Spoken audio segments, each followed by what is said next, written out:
Welcome to Let Me Fix This. Enjoy the video. You already have your form or report open. Now pick the control or row to change and focus on the goal. Click the Format tab and open Conditional Formatting.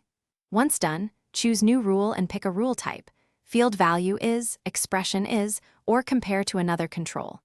Use expression is when conditions combine values or functions.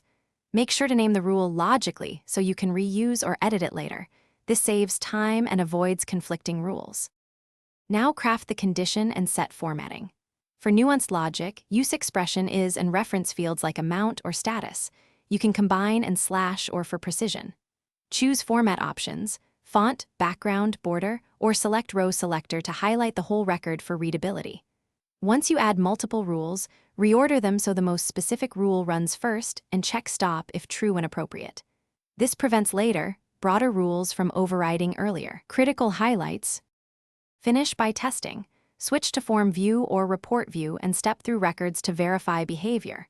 If a rule doesn't fire, open Conditional Formatting Manager, edit the expression, and confirm you used control names or field names that match the control's control source. Also verify data types. Text versus number mismatches often break conditions. If needed, simplify the expression to isolate the issue, then rebuild complexity once the basic test passes. This systematic check. Thanks for watching. If you found this helpful, don't forget to like and subscribe.